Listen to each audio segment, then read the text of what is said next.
right, let me share this.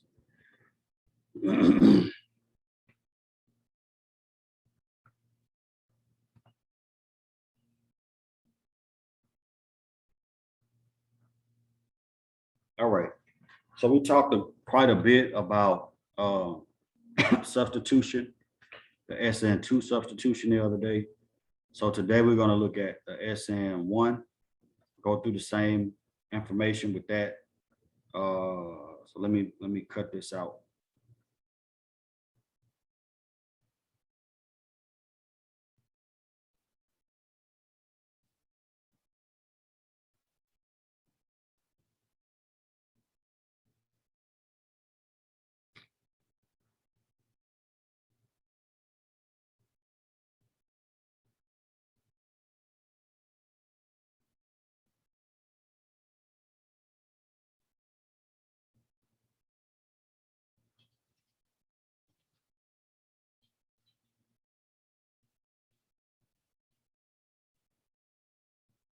I hope y'all can hear the bird wars going on right out in this crepe myrtle right next door to me. I promise you, all they do is fight and crap on everything. All right. So this is an example of SN1 type reaction. It is specific for tertiary carbons, but it can also happen on a secondary.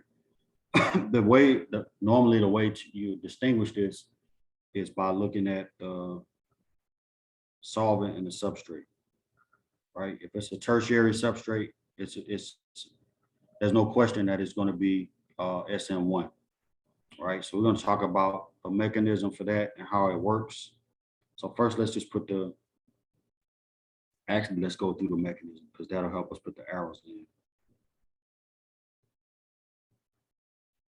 So here's my bromine.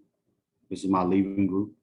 Always look for that polarized sigma bond to find your leaving group. So it's that plus this.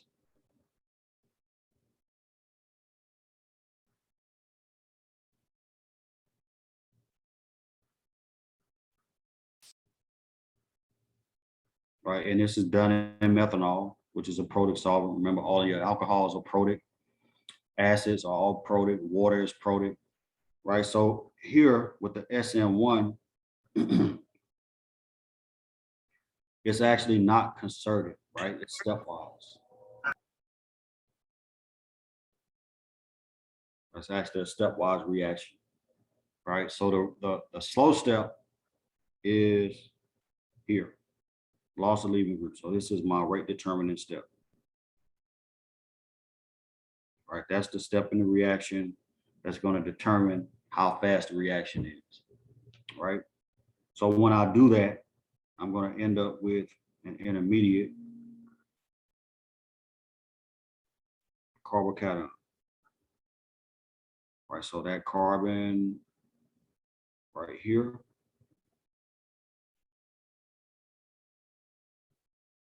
that carbon is now a carbocation. So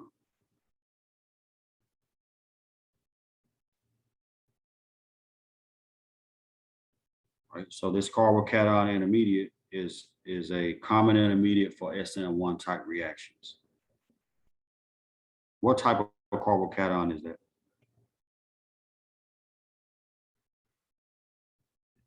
Tertiary. Tertiary, good. So this is a tertiary carbocation, which is good. And then it's that carbocation intermediate that gets attacked by the nucleophile. This one nucleophile. It's going to come in and attack that.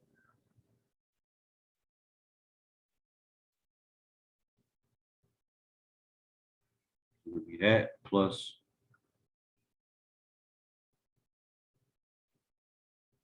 right. And if you have a question about why the bromine doesn't attack, because you do lose it. It's just hanging out. But the oxygen is a better nucleophile, right? So it's going to attack faster. All right, and this is negative, by the way.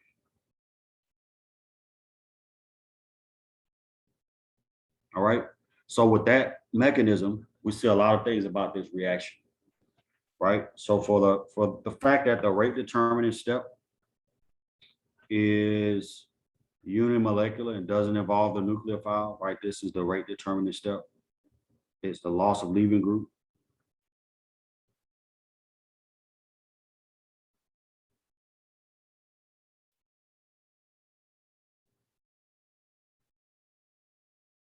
Right, so the loss of leaving group is the rate determining step. It doesn't involve the nucleophile, so that means that the rate law, with it being unimolecular, is K times the concentration of only the substrate. Right? The nucleophile has nothing to do with the rate. So there's no way to speed the reaction up by doing anything to the nucleophile. The way you speed it up is to use better leaving groups. Right? Because the loss, that spontaneous loss of leaving group to get to your carbocation is what increases the rate, or a better leaving group makes that happen faster. Go ahead, Tia. How did you know that the rate determining step is slow? That's the meaning of it. That's the, so Oh, if it's rate determining, that means it's the slow step in the mechanism. So that, okay. and it goes back to, again, the rate of the overall rate of the reaction. The slowest step is going to determine how fast the overall reaction is. Like if you're going out with two of your friends, the person who takes the longest to get dressed, that's who's going to determine when y'all leave. If you're waiting on them, you could just do them greasy and just walk on out the house. But under normal circumstances, the person that takes the longest to get dressed is the person that's going to determine what time you leave the house. All right. So the rate determining step is the step that determines the overall rate because it's the slowest out of all of the steps. I saw another hand or two more hands. So go ahead. I don't know who was first though. I remember you talking about how like bromine's a good leaving group. How do we Yes. determine that again? By looking at the pKa of the conjugate acid, Okay. and there's a pKa list in this handout right here. Gotcha. Okay. Mhm. I have another question. Go ahead. Can you re-explain why the nucleophile isn't in the rate law? Well, the rate determining step is the loss of the leaving group. The nucleophile has nothing to do with that. Oh, The rate law is based on the rate determining step, right? Just like for the SN2, the rate determining step was concerted, where the nucleophile was coming in and the leaving group was leaving at the same time. So therefore, the rate law for that is going to be bimolecular, and it's going to involve both the nucleophile and the substrate. Here, you don't have that issue, right? Because the first thing that has to happen is the leaving group has to leave. And the nucleophile doesn't have anything to do with that. And that's the rate determining step. So that's what the rate law is going to be based on. okay.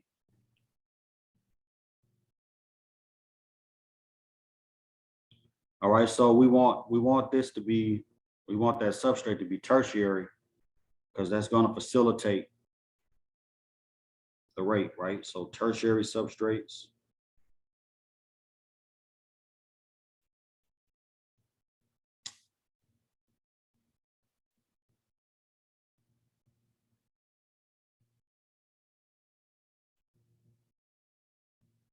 Allylic substrates.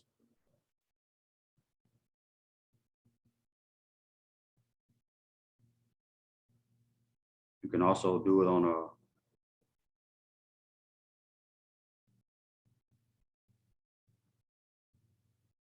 what we call a benzylic substrate.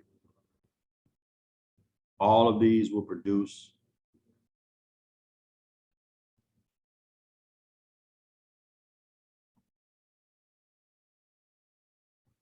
all these will facilitate the reaction because of the intermediate that you get.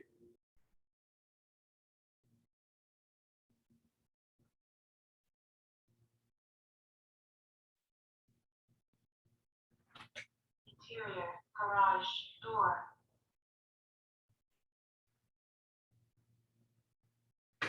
Right, so all those will facilitate the reaction because they're going to produce some type of intermediate that's stabilized. Tertiary is stabilized by the hyperconjugation that we talked about before. And then the allylic and benzylic can be stabilized through resonance, right? So the rate is just K times the substrate. We need protic solvents. I have the solvent right here. I just highlighted the wrong one.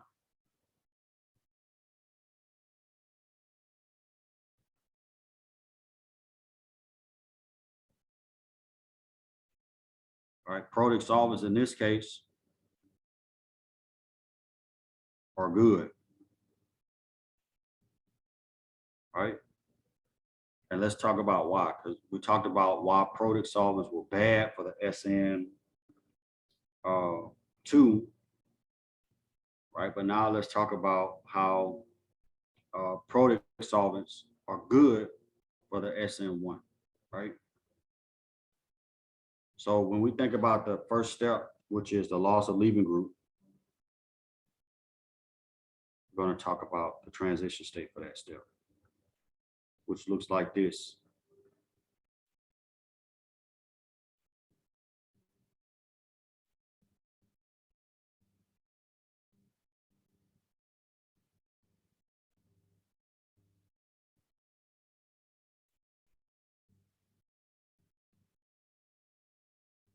So this is the transition state for the rate determining step, right?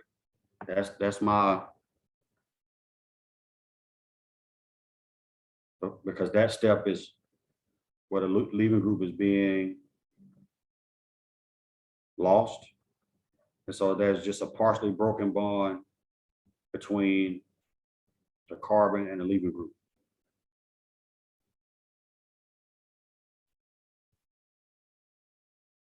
Right? And then the leaving group itself is partially negative. The carbon is partially positive, becoming fully positive. Right? So in a protic solvent, what do you think is going to happen between the solvent and the leaving group? The leaving group is leaving with electrons, and there's going to be a fully negative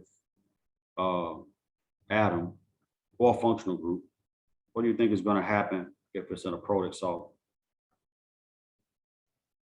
Will the hydrogen be donated to the negative side? Yep. So when I lose that leaving group, those protons and that solvent are going to solvate it and stabilize it.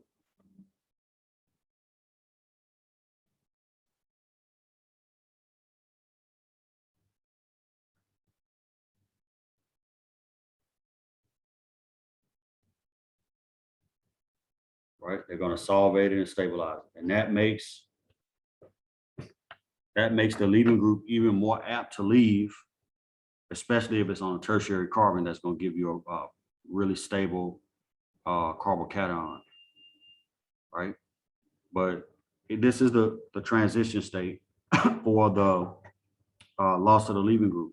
And so in a protic solvent, that solvent is going to solvate that leaving group. And remember, solvation, it actually lowers the energy. Why doesn't it matter that the solvent will also solvate the nucleophile?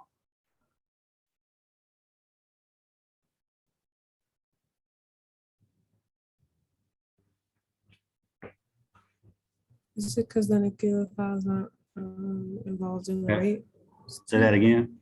Is it because the nucleophile is not involved in the rate The step? nucleophile doesn't control the rate. Right, it's not involved in the rate determining step. So right here we have, if we look at the energy diagram for SN1, right, we have a step going from here to the intermediate.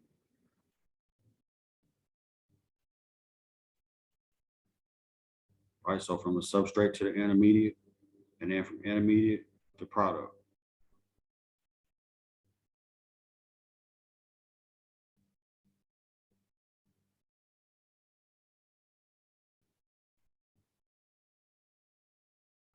Excuse my handwriting. I was trying to write sideways without having the screen flip over on me.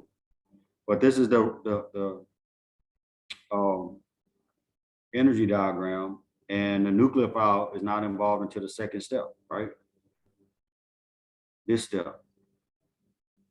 In the first step, the nucleophile is not involved, so we don't care. That's the rate determining step. It's gotta, you notice the higher, this step has a higher activation energy.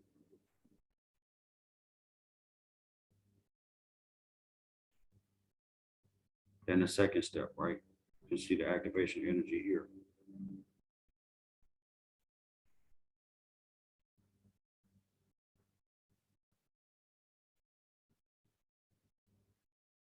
All right, so for the SN1, losing the leaving group determines the rate.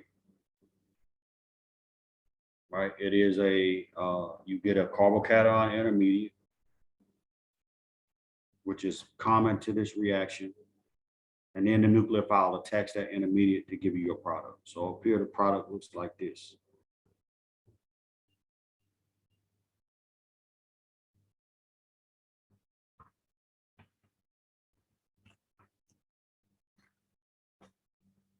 Right? Any questions about what we talked about so far? So compared to SN2, I mean, I know that we said that when we, I guess when we try to, if we were to try to add it to the product state, I'm not understanding the difference between. Say that one more time.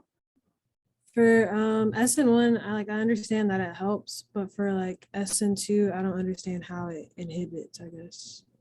What, the product solvent? Yes.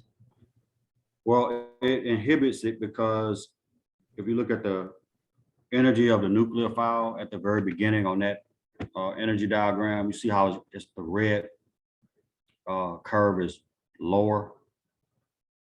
Yes. So that's my nucleophile, which is involved in the rate, has to participate.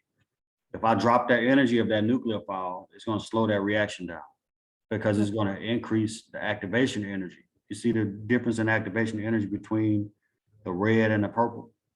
Yes. That's how it inhibits the reaction. When the nucleophile is solvated, it's lower in energy. So it's going to make the gap between the nucleophile and the transition state bigger.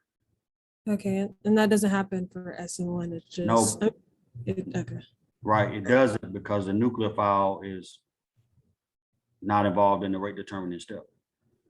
It's Okay, only and- loss of leaving group. And that leaving group can be solvated. As a matter of fact, if it's solvated, it's gonna come off even faster because when it leaves, if it's stabilized by some factor, be it solvation or resonance or induction or whatever, that's good. Okay, and then my second question, do you mind explaining the graph again and like the two curves? Yeah, sure. So here on the reaction energy diagram, right, you got the starting material losing it. So this first step is loss of leaving group.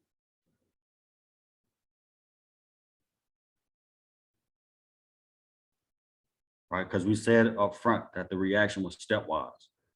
So that's loss of leaving group. The second step is nucleophilic attack.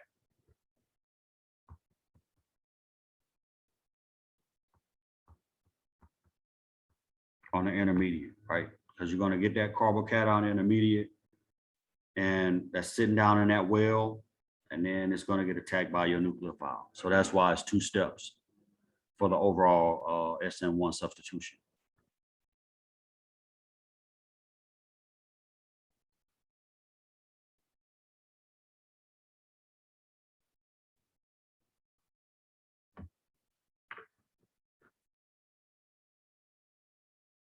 Right, did that answer your question?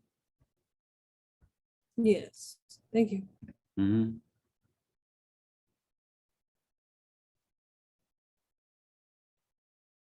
So that reaction energy diagram is always going to have, for the SN1 part, it's going to have two steps. Now, the SN1 can be a part of a larger reaction mechanism. Like sometimes, you know, I think sometimes it becomes, we almost pigeonhole it like, oh, it's just SN1 or SN2 or whatever. But those types of those substitutions can be a part of a larger like reaction mechanism. Like if it's a multi-step reaction or a multi-step process, then these are steps within the overall mechanism or the overall reaction scheme. So don't get that. Don't think that just we just limit ourselves to this and that's it. Because when we get to part two, you're going to see reactions that might have 6 or 7 steps. But one of the steps may be SN1, and that may be the step that determines the overall rate. So it can be, these can be part of larger overall reaction schemes. I just want to make that clear. All right. So with the SN1, again, product solvents, tertiary substrates, good leaving groups all speed up the reaction, right? And in the transition state, the leaving group leaving is being solvated by the solvent. So that's going to increase the rate because it's going to stabilize that leaving group as it leaves. All right. And then of course the rate law, I need to highlight that because it's kind of jumbled in here. The rate law is K times the concentration of the substrate. The nucleophile is not involved in the rate determining step. All right. Any questions about SN1? Can we go ahead and do that second reaction? What's that going to look like?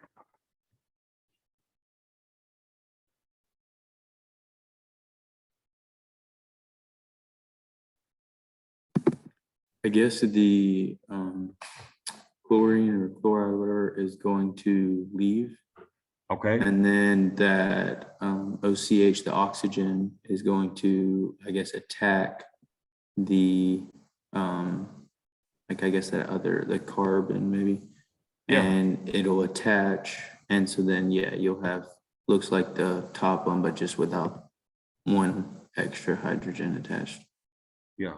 Or extra carbon. Or, yeah. I got you. Yep.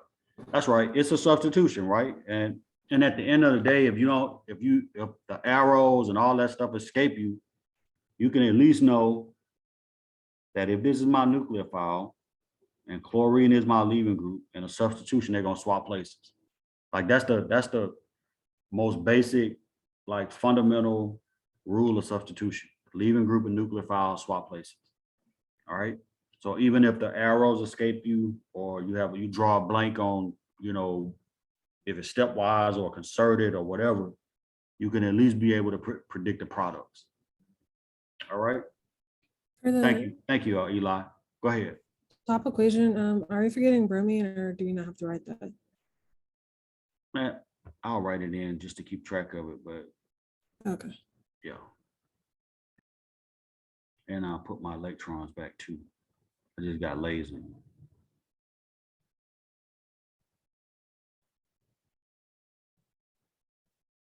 All right, we're gonna look now, if there are no other questions about the SN1, right? Remember, I also want to point out that it's stepwise. It's different from the SN2, right?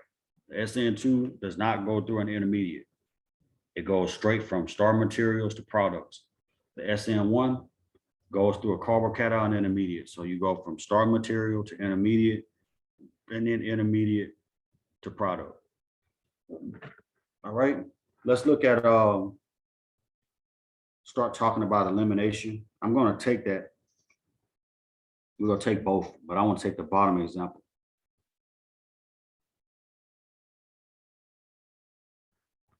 I can't remember if I sent y'all a video on elimination, but I'll send it today.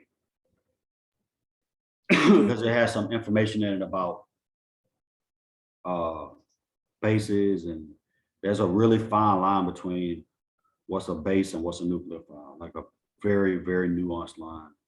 You sent us the video. I sent it already. Yes. Introduction to elimination. Yes. Wasn't it 2 videos? Yes. Introduction to substitution, elimination, then ice. Okay.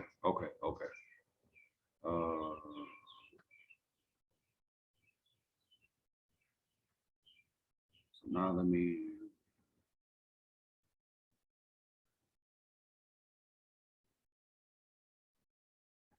So elimination, we've talked about already in some sense.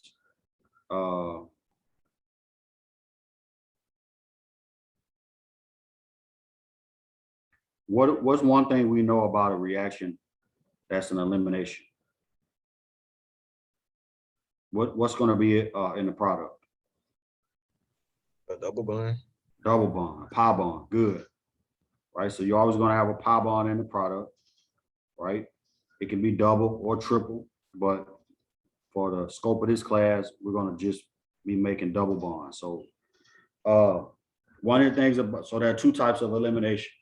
And as you can already kind of, hopefully the wheels are already turning, right? If it's E2, we've already talked about SN2. What do you think that 2 stands for with the E2?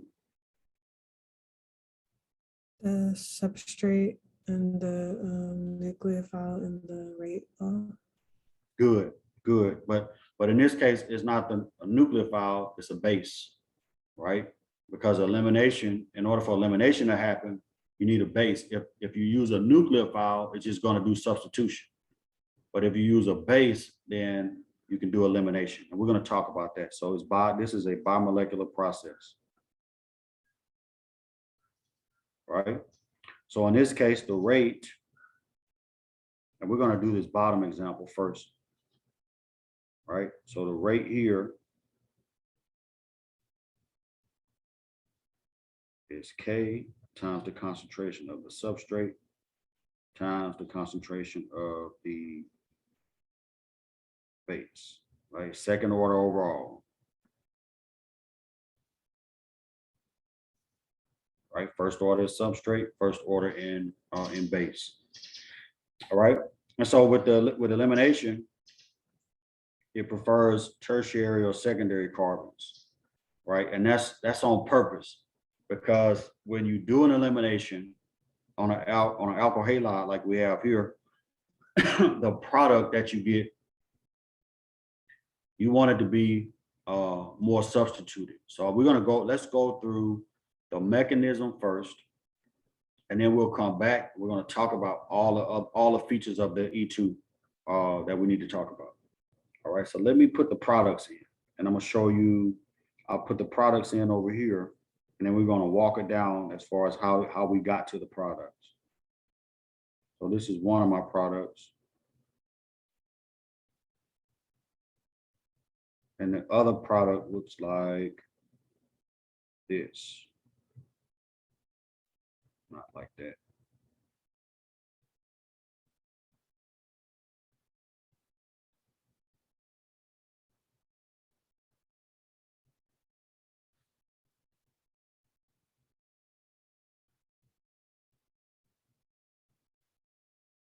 Right.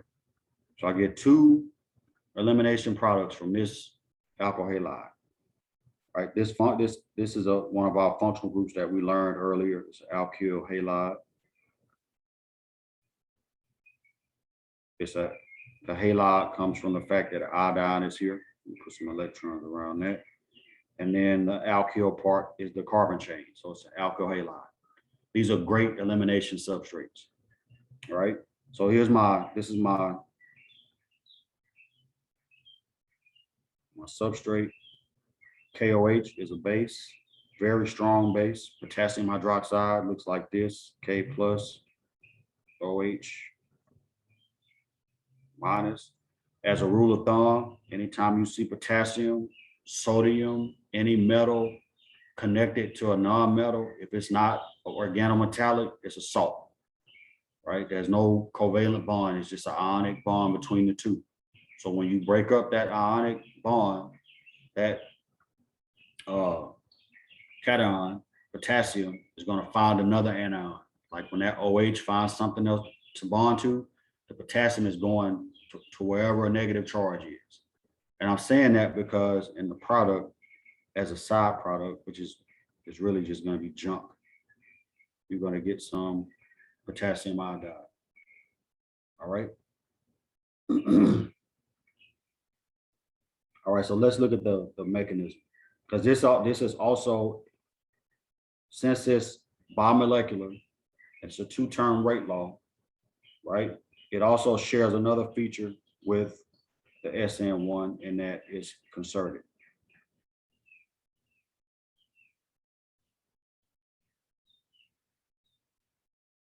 Right, so everything is happening all at the same time.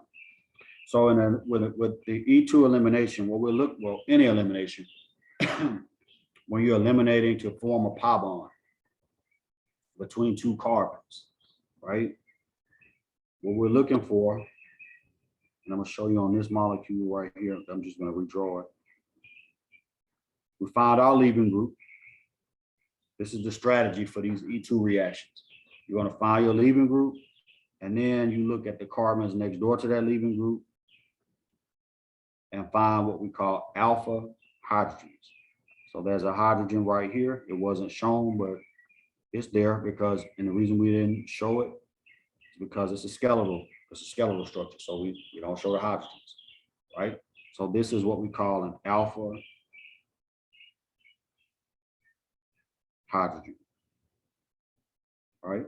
And then on the carbon next door to it, on the other side, got two hydrogens on that carbon. Everybody agree with that part?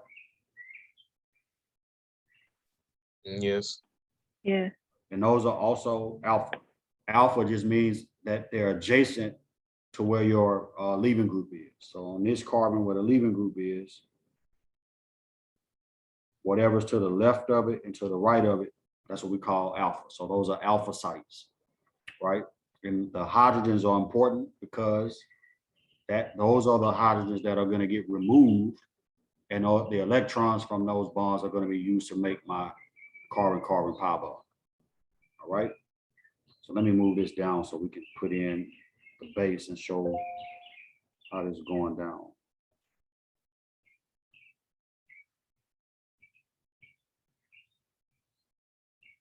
All right. So my base, this is why the base is important because it's the base that removes the alpha hydrogen. So my base is going to be here. I'm just going to draw it in.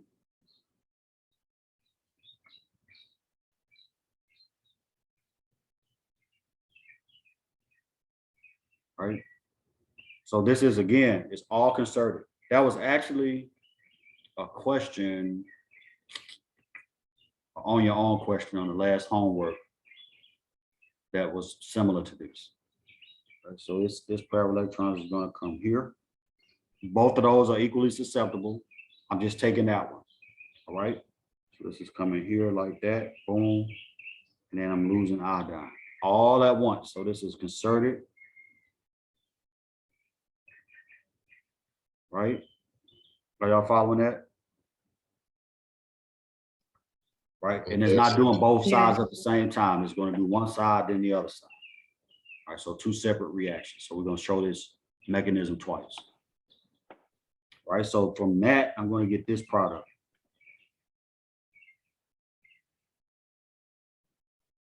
Plus water plus Ki. Right? Because when that iodine leaves, it's going to be negative. So potassium is just going to find that negative and go hang out with wherever the negative charge is. All right.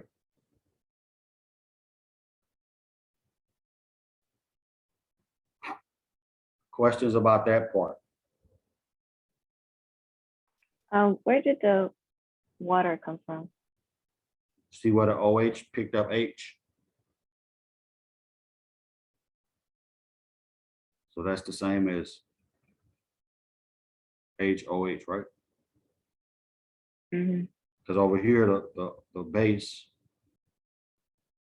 the hydroxyl part of the base, right? It picked up that hydrogen. So it became water.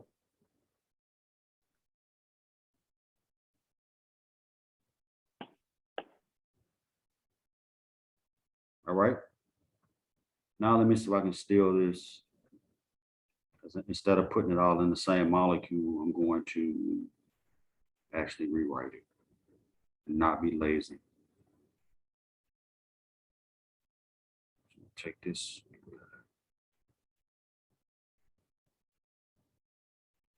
All right.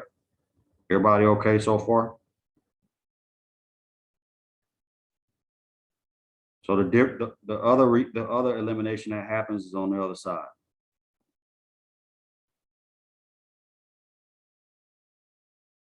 Let's just come in here like that, and like that, right? So now that's going to give me a different alkene in my product.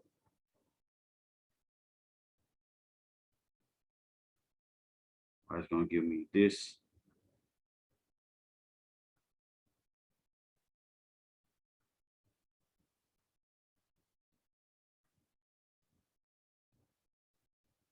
As my product, plus water, and potassium iodide. The water and the salt end up getting trashed in the workup. Like, we don't care about that. Well, the water, you can't really trash it, but the potassium iodide, it gets trashed in the workup. Go ahead. I see 2 hands up. Can you go up? So on the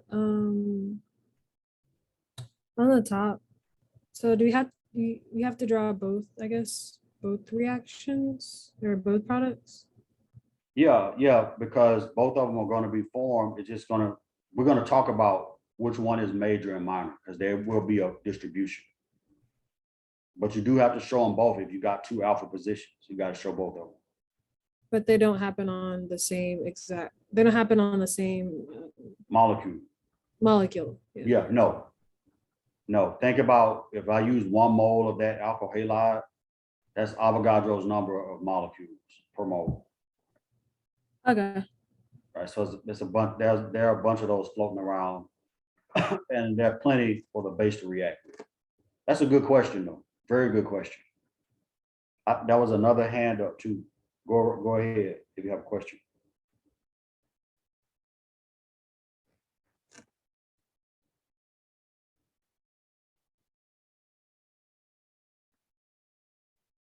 All right.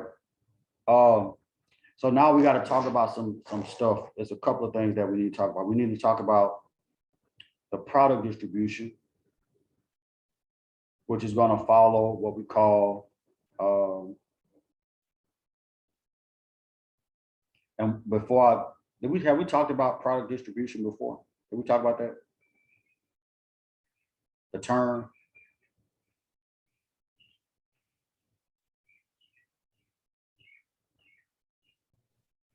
I don't think so. Right, all it is the ratio of product. Well, we kind of talked about it when we did the radical stuff. Oh, yeah. Right, it's just a ratio of products, right? This is a term that you use when you're dealing with competitive processes, right? And so since both of these elimination reactions are competing against one another, you're going to get a ratio of products. Like, one of those products is going to be favored over the other, right? So for the product distribution, is going to follow what we call Zaitse's rule.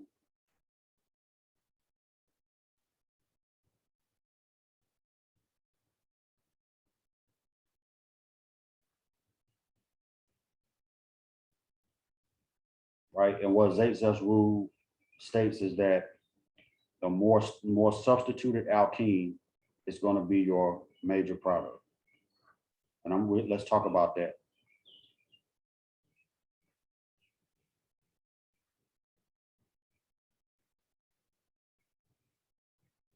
I'm going to say the more substituted alkene will be favored. So let's talk about the alkene substitution power.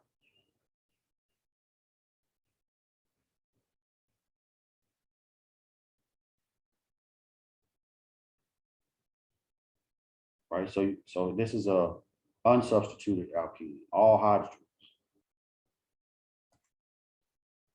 But we talked about alkenes already, right, when we did functional groups. So alkene is just a molecule that contains a double bond. That's unsubstituted. And then if I take one of those hydrogens off and I add in a carbon, so let's just put 1 carbon group on there. So CH3 here, the rest hydrogens. This is what we call mono substitute. Right, just all Greek prefixes.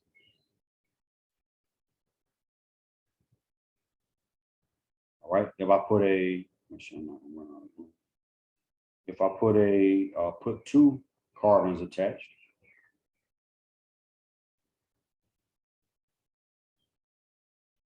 like that,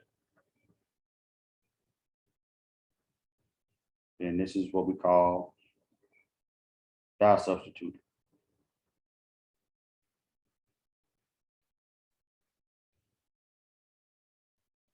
Right, you see the pattern hopefully emerging if you put 3 carbons, and this is tri substitute, right? And I'll talk about why this matters in a second. And then if you have, let me shrink that just a tad, so I can put that 4th one in there.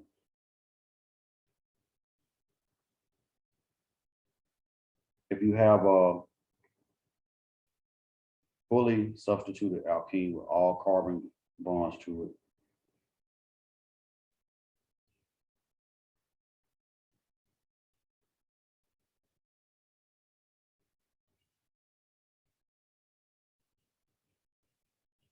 right? This is tetra substituted, right? The reason this matters is because somebody tell me what the hybridization state is for the carbons in the alkene.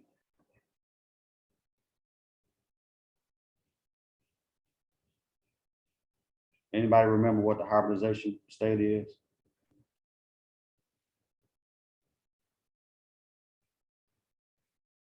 I'm gonna go back and regrade the first test. Is it SP2? Okay, you saved everybody. Is that it's sp2, right? So those sp2 carbons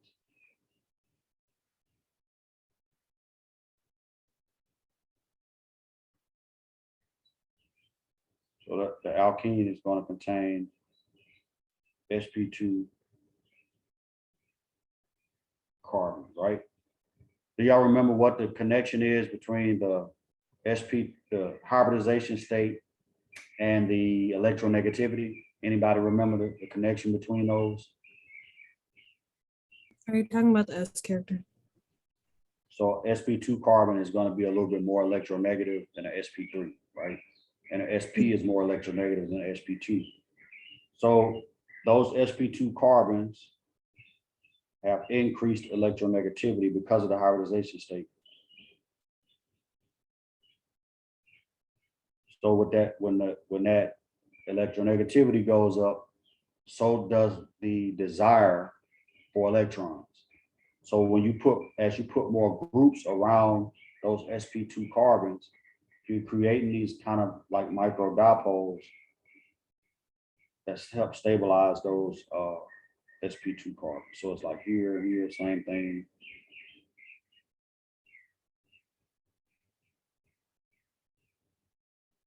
So increased electronegativity and desire for electrons.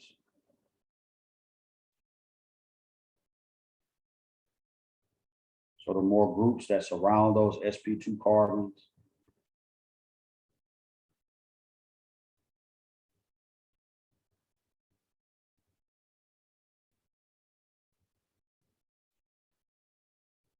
are going to make those carbons, make the overall alkene more stable.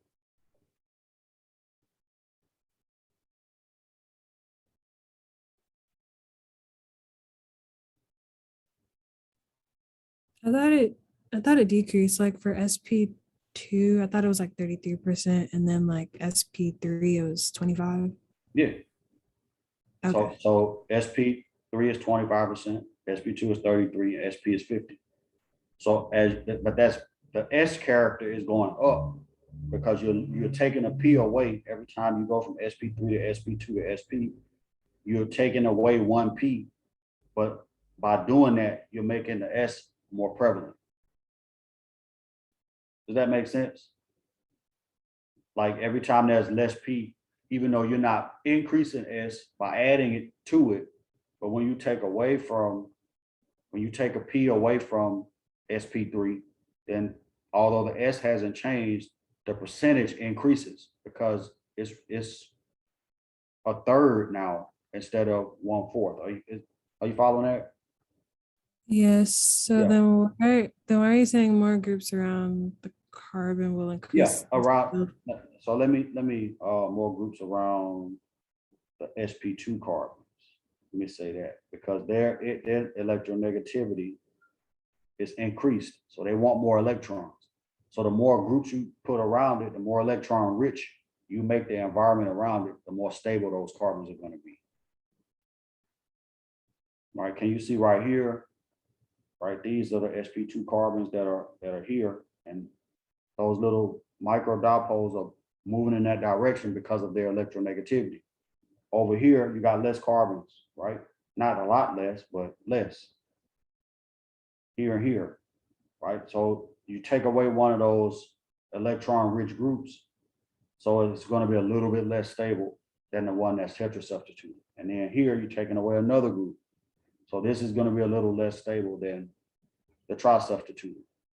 And then the monosubstituted is going to be less stable than all the di, the tri, and the tetra, because you don't have that those electron-rich carbon bonds feeding into those sp2 carbons. Is it because of the dipole? Are you saying it's because of the dipole? Say that first part again. Are you saying it's because of like, I guess like the net dipole? No, it's not. It's not a net dipole, because overall this is a non-polar compound. But the atomic dipoles, right, between the atoms, right, when you have those sp2 carbons and those electron-rich carbon-carbon bonds feeding into them, right, that's good.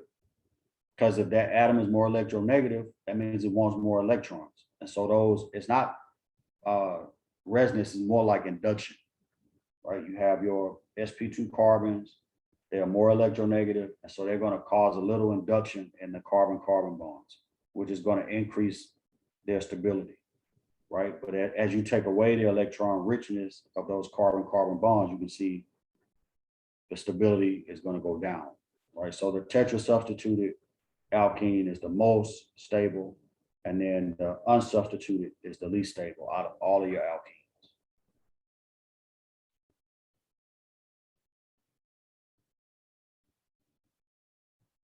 So this is increasing stability.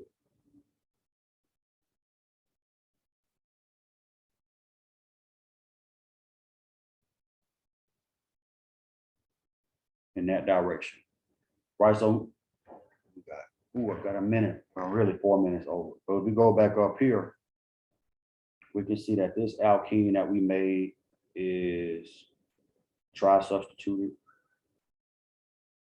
right? It's got 3 groups around the alkene itself, right? And this is my alkene. And up here, this is the alkene, and it has 2 groups around it. Right here and here. So this is disubstituted. Right, so the favorite product is going to be the more substituted one, which is the tri-substituted one here at the bottom. All right, we got to stop. We were over time by 5 minutes, but we'll pick it up on Friday. Probably finish this on Friday and work through some examples. All right, but did that answer your question, Sanaya? Did it clarify? Uh-oh. Somewhat. I'm still confused. But All I'll right, try we to- can talk about it later.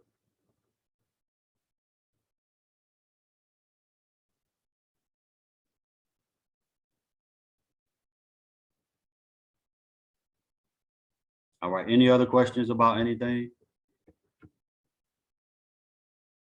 If you want to stay after, I can discuss it. I have another class. Okay, yeah. All right, plus I gotta drive up there too. Just, we can talk about it later, but it'll click. All right, no other questions?